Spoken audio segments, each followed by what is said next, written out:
Bueno, estamos señalando algunos puntos principales porque este tema es muy extenso, requeriría un curso especial. Entonces, aquí hay una confusión entre la transformación espiritual y la enfermedad psicológica.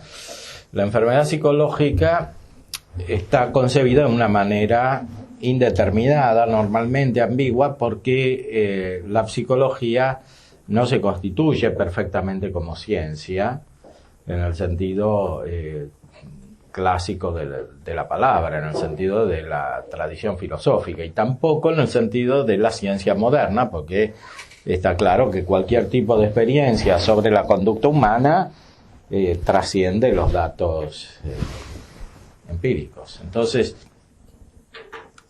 no puede haber una psicología configurada como una ciencia biológica, como una ciencia química, como una ciencia física. Tampoco la psicología y psiquiatría, que es una disciplina médica. En realidad los psiquiatras muchas veces invaden el campo superior, psicológico y espiritual. O sea, sacan conclusiones indebidas de los datos de la corporeidad biológica. Entonces, bueno, todo esto requiere un discernimiento epistemológico que es complejo. Bueno, a veces hice cursos aquí sobre eso. Tienen algunos textos y conferencias también ahí en el sitio que les indiqué. Y ahí pueden profundizar por lo que se refiere propiamente a la psicología. Pero conectando eso con la vida espiritual, simplemente hay que decir que no se puede reducir cualquier tipo de fenómeno negativo que aparece en la transformación espiritual a un problema psicológico. Porque muchas veces lo que parece un problema psicológico en realidad no lo es, sino que significa lo contrario, es decir, un progreso. Como en el caso que está dicho, que está descrito aquí. San Juan de la Cruz dice que aparecen blasfemias, imágenes extrañas, tentaciones, todo eso en la oración misma, cuando el sujeto está progresando, que es cuando tiene esta noche del sentido.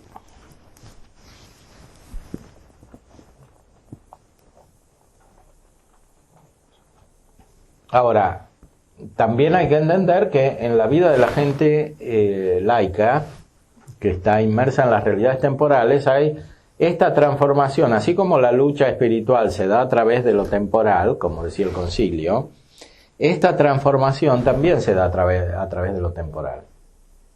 Entonces aparecen desórdenes, dificultades más exteriores, según el carisma que tiene el laico, que es el de la secularidad. Entonces, el pastor, el padre espiritual, el que guía, tiene que discernir la situación. Y no tratar a un laico como si fuera un religioso o una monja contemplativa. Porque si bien la esencia de la transformación espiritual es la misma, los fenómenos se dan externamente de forma diferente. E internamente también. Y las preocupaciones, por ejemplo, las angustias, todo eso que aparece en esta etapa, también se da de manera diferente.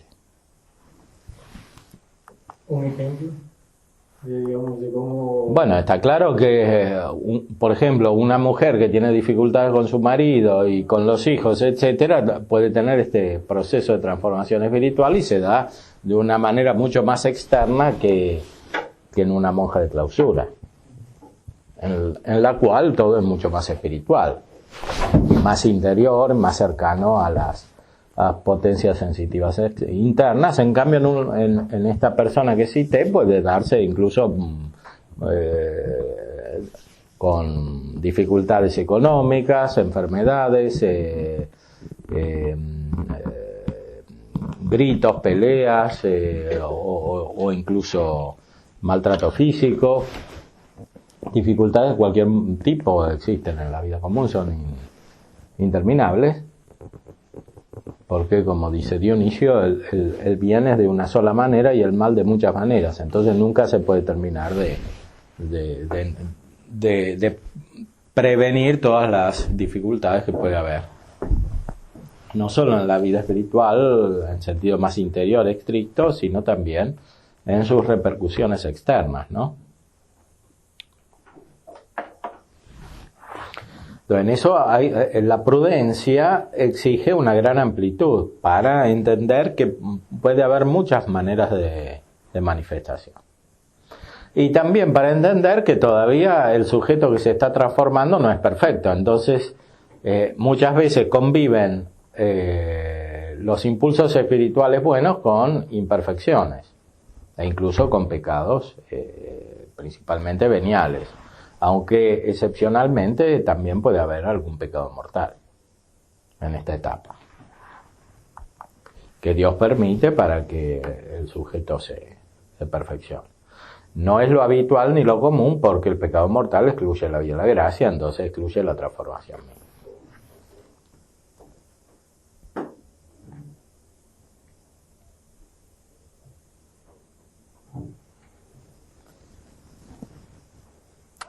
Después Arintero pasa a describir el progreso de la iluminación y la unión. Cito algún breve texto solamente.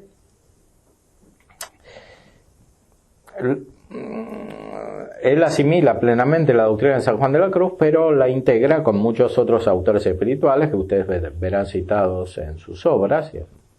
El libro es interesante también por esto, porque tiene muchos textos, no solo de santos, también de autores espirituales e incluso de personas privadas, que le mandan cartas al director espiritual. Algunas veces parece que el director espiritual es el mismo, o que le mandan cartas, o otras veces parece que no. Pero es interesante porque es muy experimental el libro, no es solamente científico en el sentido universal. Si no fuera que comprenden que deben dejar a Dios por Dios, pues Él mismo les mueve a ello, nunca más querrían ya tratar con los hombres. Pero cuando así, movidas del mismo amor divino con santa abnegación y ardiente celo, vienen a tratarlos, llenas como están del don de ciencia y de consejo para saber cómo han de conducirse con todos, ninguna cosa les daña. Antes todo les aprovecha y las enciende en nuevo celo. Pero a veces, si la unión aún no es muy intensa, pueden dejarse llevar de su espíritu privado y de ciertas miras humanas y ponerse en peligro. Pues abandonando demasiado lo interior por lo exterior, acabarán por salir por completo de sí, es decir, de aquel centro en el que está el reino de Dios y donde hallaban toda su luz y su fuerza. Y entonces, creyendo hacerse todo para todos, llegan hasta acomodarse a ciertos gustos mundanos. Y así se vician con ese ambiente nocivo que deberían perfumar y sanear.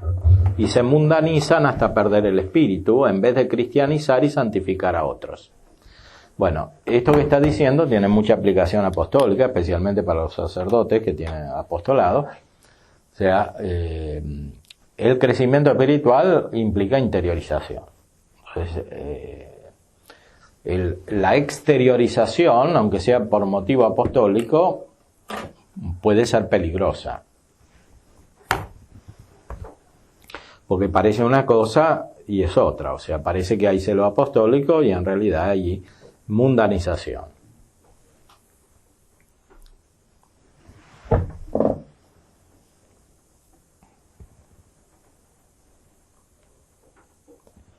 Por eso las almas prudentes, llenas de este saludable temor, no salen de su encerramiento, sino movidas por la caridad o el deber. Y aún en medio de los más penosos quehaceres, prosiguen en esa unión inefable que las preserva de los peligros a que estarían expuestas si se derramaran en las cosas exteriores.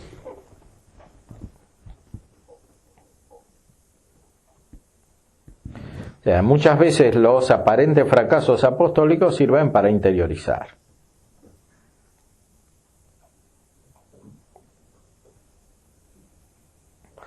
Y los éxitos apostólicos pueden ser nocivos para el sujeto e indirectamente para los otros. Porque el sujeto exteriorizado no tiene un verdadero influjo espiritual. A veces hace más daño que provecho, lo explica San Juan de la Cruz en la subida al final.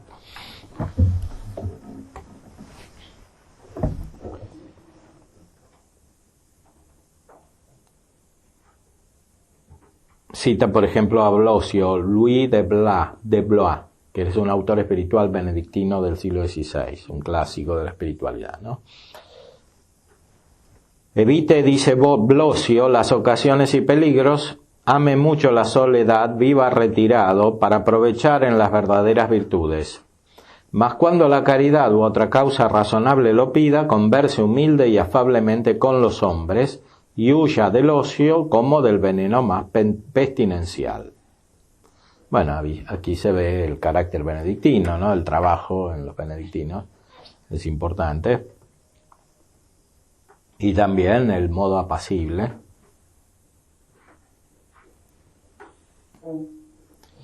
El alma que vive, dice Arintero todavía, en unión habitual está siempre tirando hacia Dios, y una vez acabados sus quehaceres y cumplidos todos sus deberes, que sin saber cómo y sin atender apenas los cumple con una habilidad y una actividad pasmosas, luego vuelve a ocuparse tan solo en amar y contemplar a quien tan robada la tiene. Así a veces entre la misma actividad y el trajín exterior permanecen muchas de estas personas absortas, obrando sin darse cuenta, pero por lo común, para que no se violenten tanto y puedan obrar con más sosiego, suele el Señor moderar un poco sus comunicaciones. O sea, estas personas tienen una vida espiritual intensa, pero no les impide la actividad. Sin embargo, esta actividad no la hacen como antes, de la misma manera. O sea, no atienden a los actos particulares, por eso les salen las cosas aunque no sepan cómo. En cambio, los ascéticos de los cuales hablaba antes de la noche del sentido, e incluso los que están en la noche del sentido pero no la superan del todo, estos necesitan hacer muchos actos particulares. Se parece más a lo que describía Suárez como la perfección espiritual, ¿no? Que fue muy importante en la configuración de la espiritualidad moderna. En cambio, esta perfección y este tipo de actividad es contemplativa. O sea, la acción está dirigida por la contemplación, aquí inmediatamente. Y por eso se realiza de otra manera. Es algo semejante a lo que sucede en el modo de hablar. Dionisio Cartujano, que tiene innumerables obras espirituales a finales del siglo XV, un cartujo que termina la Edad Media, sintetiza a todos los autores de alguna manera, decía que hay un modo monástico de hablar, hay un modo escolástico, doctrinal, podríamos decir, y un modo monástico de escribir.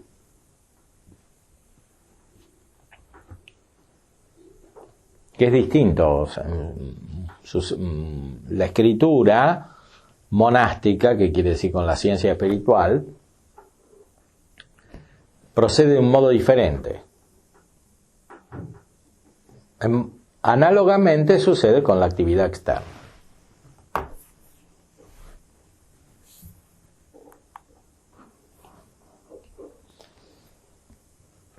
Las almas así unidas se consumen de celo por la gloria de Dios y la salvación de sus prójimos, y a trueque de que éstos se convirtieran, se salvaran y alabaran eternamente a quien todas las lenguas unidas no pueden suficientemente alabar, gustosas se ofrecerían a todos los sacrificios y aún los más rigurosos con tormentos.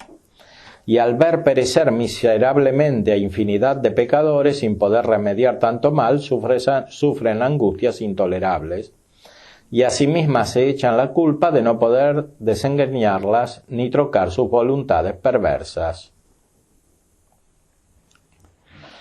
Bueno, aquí señala algo importante sobre la actividad apostólica, se trata de verdadera actividad apostólica por la conversión, preocupación por la salvación de las almas. No es cualquier tipo de actividad externa, porque modernamente se desarrolló, como dijimos antes, una suerte de americanismo. El Papa León XIII, cuando les escribe a los obispos de Estados Unidos, está hablando de despreciar las virtudes pasivas identificadas con la contemplación, apreciando las activas identificadas con la acción externa, supuestamente apostólica, pero esa acción externa era no inmediatamente conectada con el progreso espiritual. Por ejemplo, hacer hospitales, escuelas, obras católicas de todo tipo, como sucedió a finales del siglo XIX y después mucho más en el siglo XX.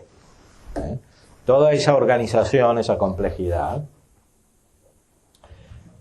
muchas veces no está conectada con una verdadera vida espiritual y ni siquiera con un verdadero apostolado, porque el apostolado en el sentido propio y estricto que surge de la caridad está siempre dirigido a la conversión y al progreso espiritual de las personas. La actividad cultural, por ejemplo, no siempre directamente favorece, muchas veces impide. Por ejemplo, sí, hay infinidad de universidades católicas, pero estas universidades católicas muchas veces no producen un buen efecto espiritual, muchas veces pervierten a los alumnos, por ejemplo en la Facultad de Psicología, donde yo enseñé también. Entonces, sí, son universidades católicas, pero la ideología dominante es contraria y se hacen esfuerzos para mantener esas obras, o se hicieron antes, y después el resultado es nocivo. Sucede con los colegios también, ¿no? A veces hay congregaciones que hicieron colegios de monjas y otros, y después dejaron los colegios y se los dan a los laicos y cada vez decae más la formación espiritual del colegio. Entonces hay que tener una visión muy espiritual para el apostolado. Primero para que sea auténtico y después para que no dañe al sujeto que lo produce, sea una persona individual, sea una comunidad. ¿Dónde está lleno de esa interna? A ver.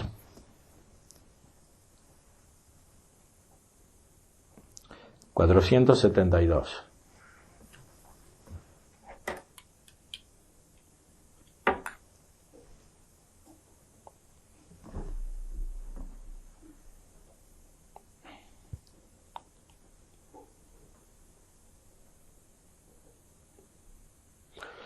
Pero hay que tener cuidado, en este estado también se puede abandonar o alejarse de Dios.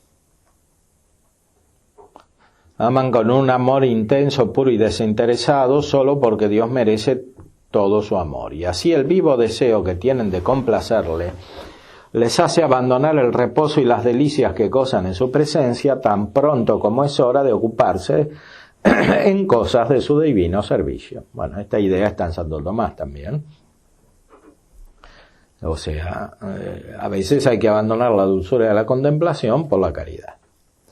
Esto les cuesta un acto verdaderamente heroico de fortaleza. Mas sin este heroísmo no podrían conseguir en estado de unión, o el estado de unión, ni gozar de las íntimas comunicaciones divinas. Pues, buscándose a sí mismas y a su propio regalo, romperían o aflojarían los lazos de esta unión.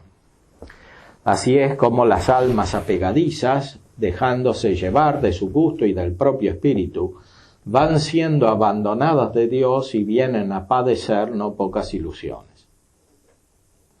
De estas son muy responsables ciertos directores indiscretos o milagreros, como vulgarmente se dice, los cuales por no estar lo versados que debían en las cosas de Dios, vienen a medir el aprovechamiento de un alma por los favores que recibe o cree recibir, y no por los sacrificios que hace. con lo cual, dando importancia a lo que no deben, sin darse cuenta, la llenan de ciertos humos de vanidad con que la ponen en sumo peligro.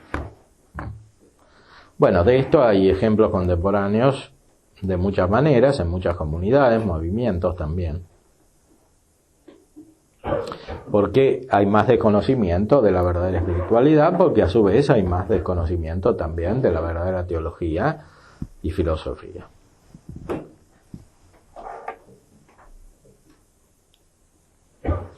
Mas estas comunicaciones íntimas de la verdadera unión se sienten tan al vivo y tan divinamente, ya que a quien una vez las haya experimentado no le cabe la menor duda de que son de Dios, y así podrá distinguir muy bien esta realidad divina de cualquier falsificación, que los no experimentados podrían candorosamente tomar por unión verdadera. Esta podrá siempre discernirse por las fervientes ansias de morir si es la voluntad de Dios, y entre tanto de sufrir, trabajar y padecer afrentas por Él, sin atender a miras humanas. Hasta ciertos grados o modos de esta unión de conformidad quizás se pudiera de alguna manera llegar por los caminos ordinarios de la ascética, mas el pasar adelante y subir más arriba es del todo imposible.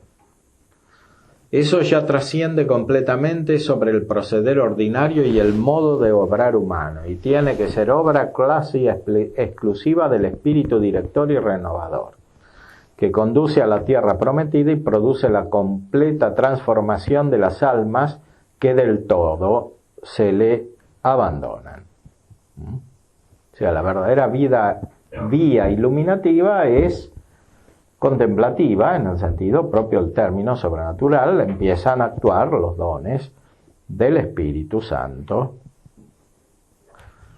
y producen una verdadera experiencia espiritual.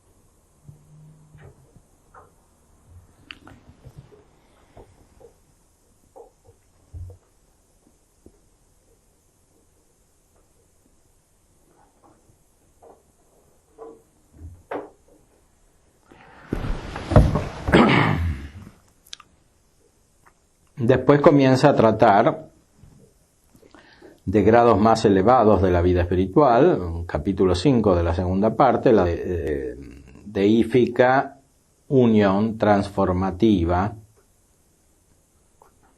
el desposorio místico,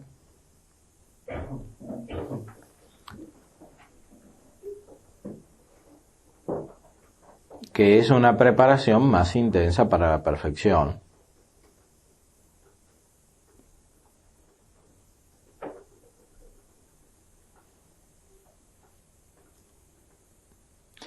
Pero para eso es necesaria una profunda transformación espiritual, que es la noche del espíritu.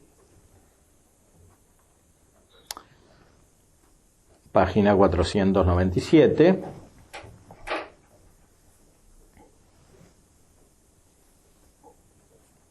Para que Dios llegue a vivir establemente en el alma, hechos los dos una sola cosa y haciéndole sentir hasta en lo más íntimo de su ser, es preciso que no solo estén del todo purificadas las potencias, de suerte que no ofrezcan el menor obstáculo a la actividad divina o a la manifestación que de ella se hace mediante las virtudes infusas y los dones, sino que esta purificación alcance a la misma substancia del alma, que debe rectificarse del estado en que quedó por la caída, para que así se armonice sin la menor disonancia con el espíritu recto que la vivifica, y que a las dos es una vida, siendo el alma de su vida y vida de su alma, a fin de poder así vivir más de él que de su vida propia, puesto que ha de adherirse a Dios ya de modo que venga a ser un espíritu con él.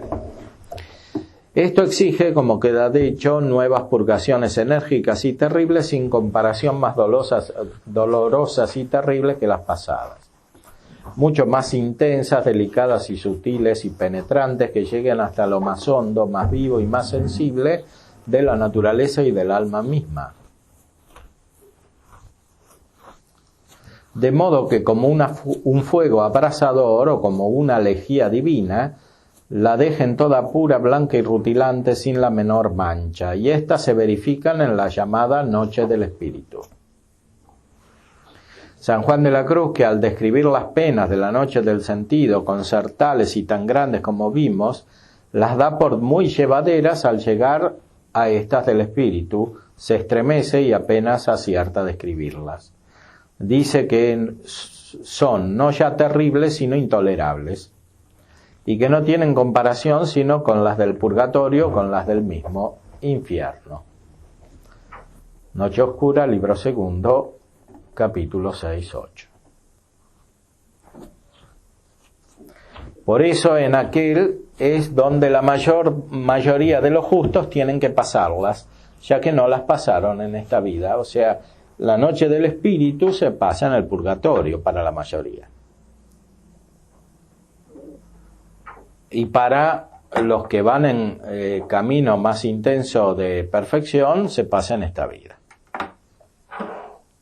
Que es mejor, dicen los autores espirituales, porque hay mérito en esta vida. En cambio, en la vida eterna, en el purgatorio, no hay mérito, o sea, no se crece. Sí. Toda alma a quien Dios lleva por la noche del espíritu, necesariamente culmina en el desposorio místico, ¿no?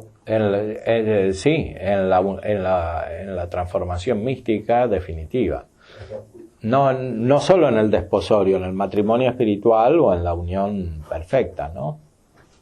Pero necesariamente culmina y siempre va a llegar a Dios. Bueno, es el sentido mismo. Puede haber una interrupción por parte de la actitud del sujeto, sí, eso siempre es posible. Pero cuanto más se va adelante es menos probable.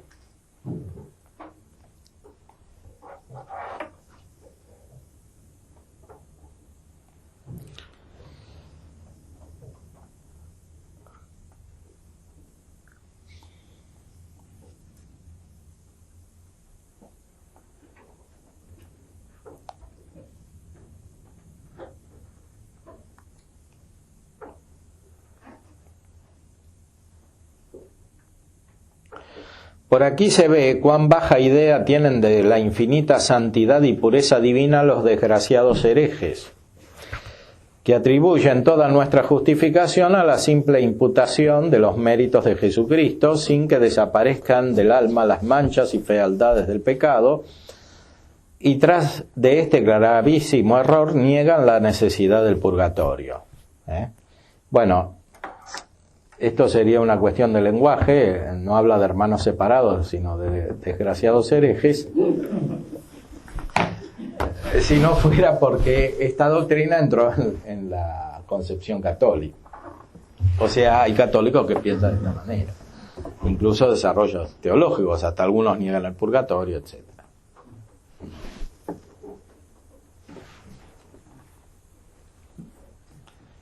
O sea, es como que el sujeto entra en la vida eterna sin ninguna transformación, así como está. Simplemente porque Dios lo mira de otra manera, pero él sigue estando con todos sus pecados. En cambio, en la verdadera concepción espiritual católica, el sujeto se diviniza de verdad, es él el que se hace como Dios. Es una transformación sustancial, como decía aquí. Ni siquiera es solo un hábito, es la sustancia.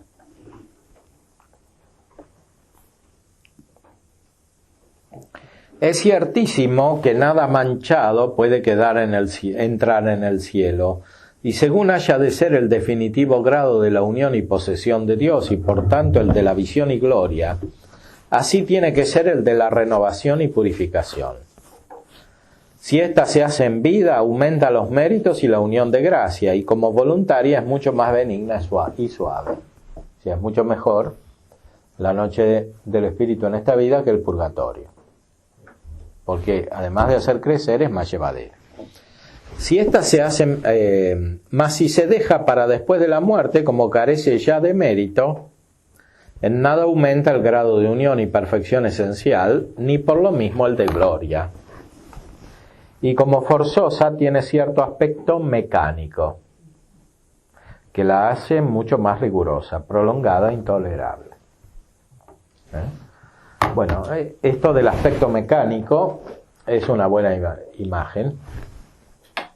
Se aplica también a otros campos, al campo de la vida temporal en general. O sea, las personas que no crecen en la virtud por su propia voluntad, en cierta manera están obligadas a crecer en la virtud por la interacción desarmónica con el ambiente y con los demás.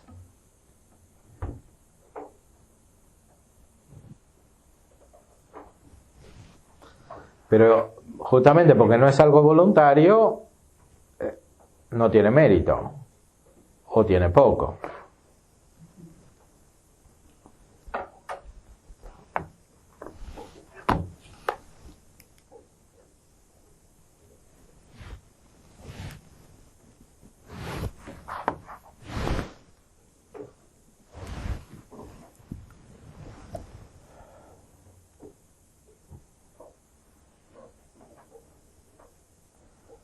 Conviértese en un verdadero infierno donde se padece incomparablemente más de lo que podemos figurarnos.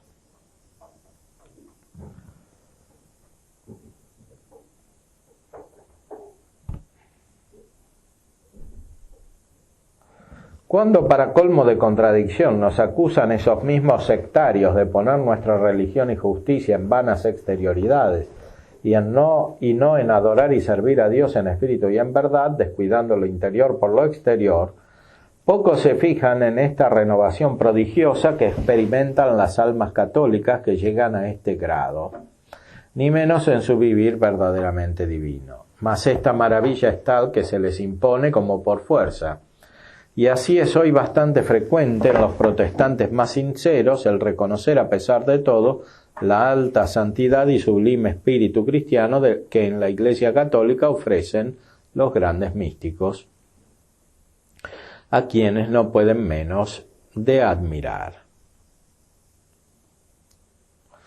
Pero toda nuestra admiración es poca para la que se merecen esos generosos siervos de Dios, que resueltos a seguir a Jesucristo en las agonías de la cruz, logran por fin configurarse con Él tan perfectamente, de modo que salgan como del todo renovados, sin quedarles ya nada que purgar en el otro mundo.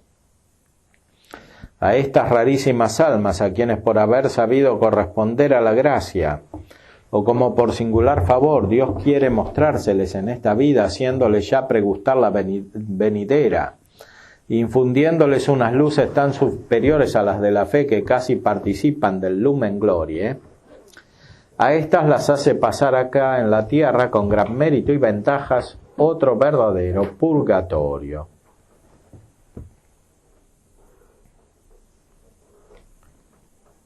En este figuran en alto grado casi todas las ya referidas penas del sentido, tales como dolores, aflicciones, desgracias, enfermedades, persecuciones, calumnias, junto con la oscuridad, sequedad y desolación interior, para acabar así de purificar por completo todas las potencias del cuerpo y del alma, y además otras sin comparación más terribles, cuáles son las del daño del todo espirituales, para que alcancen no ya las potencias superiores, sino a todo el ser, hasta el fondo del alma misma.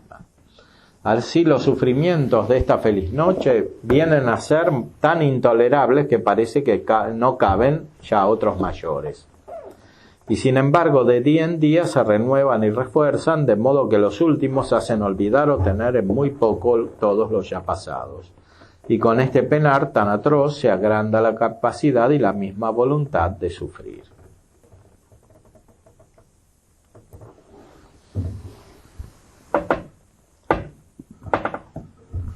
y sigue describiendo esta transformación mística, que a veces se quieren morir, como la carmelita esa que trataba a Frankl, que la medicó, etcétera, porque escribía en su diario que se quería morir. Pero, como dice aquí San Juan de la Cruz, y esta era carmelita, o sea, discípulo de San Juan de la Cruz, aquí en la nota 44, a pie de página, pone un texto de la llama. Aunque siente el alma gran gana de que se le acabe la vida, advierte San Juan de la Cruz, como no ha llegado el tiempo, no se hace. Y así Dios, para consumarla y elevarla más de la carne, hace en ella unos embestimientos divinos y gloriosos a manera de encuentros, que verdaderamente son encuentros con quien siempre penetra endiosando la sustancia del alma y haciéndola como divina. En lo cual absorbe el alma, el ser de Dios, porque la encontró y traspasó vivamente en el Espíritu Santo, cuyas comunicaciones son impetuosas cuando son afervoradas, como ésta lo es.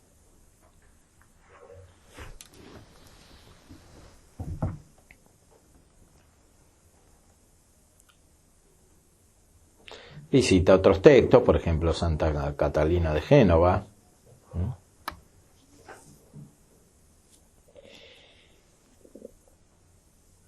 Sigue con San Juan de la Cruz,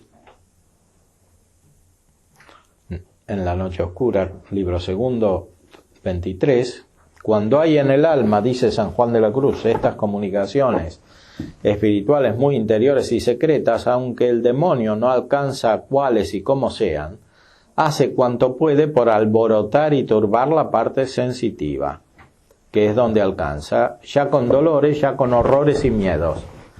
Pero cuando la comunicación tiene su puro investimiento en el espíritu, no le aprovecha al demonio su diligencia para inquietarle. Antes entonces el alma recibe nuevo provecho y amor y más segura paz, porque en sintiendo la turbadora presencia del enemigo, cosa admirable, que sin saber cómo es aquello, se entra más adentro en el fondo interior, sintiendo muy bien que se pone en cierto refugio, donde se ve estar más alejada y escondida del enemigo. Y así auméntasele la paz y el gozo que el demonio le pretende quitar, sintiendo allí el alma la verdad de lo que la esposa dice en los cantares. Mirad que al lecho de Salomón cercan 60 fuertes por los temores de la noche. O sea, la acción del demonio, como ya dijimos, siempre es exterior porque no puede producir un acto espiritual en otro. Lo espiritual siempre proviene de la creación divina, debe intervenir Dios para que se haga un verdadero acto espiritual. También en el orden natural y más en el orden sobrenatural. El demonio siempre interviene por afuera. Entonces, en estas personas que van tan intensamente creciendo la vida espiritual, la acción del demonio más las favorece que las impide. Que es lo que explica el padre de Cosal, jesuita, en el libro del abandono a la divina providencia. No solo el demonio, también las personas humanas pueden producir ese efecto, pero la acción de los demonios, claro, es más intensa y más espiritual. Aunque todavía siempre exterior.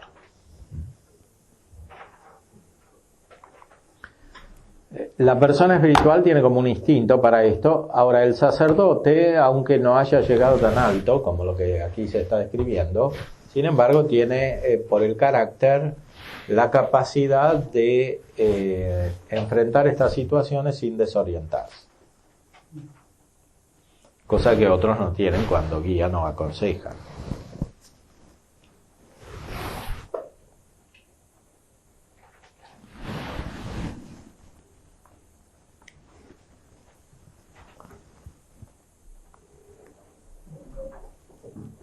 Porque el sacramento del orden constituye a una persona como representante de Cristo obra en la persona de Cristo y por eso y Cristo es superior al demonio. Entonces radicalmente tiene la capacidad. Por supuesto puede no usarse esto, usarse mal, como en otros campos sucede también, ¿no?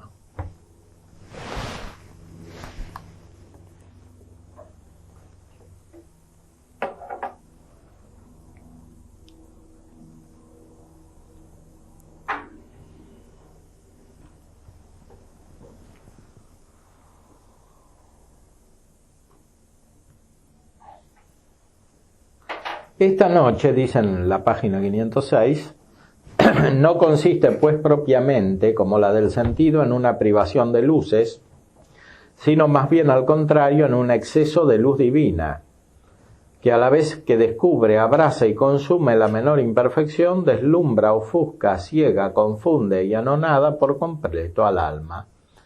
Liga todas sus facultades y la deja en las más espantosas tinieblas como suspendida en un caos, donde entre el cúmulo de horrores y calamidades que por fuera la suelen rodear, no ve en sí más que el abismo de su nada y de sus miserias en un completo vacío de todo bien.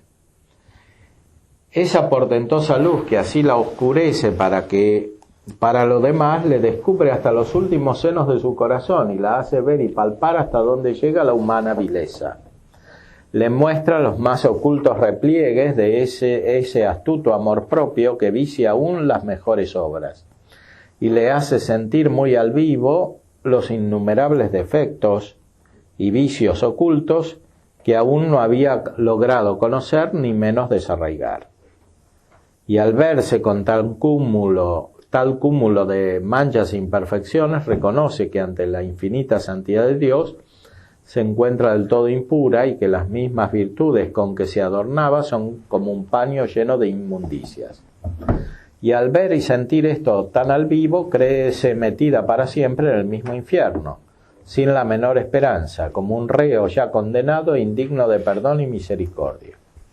De ahí las violentas tentaciones de desesperación que entonces le asedian y que acaban de consternarla, mientras con tal rigor la acrisolan y purifican. Esto es doctrina de San Juan de la Cruz, que está citado aquí también al pie de la página en la noche.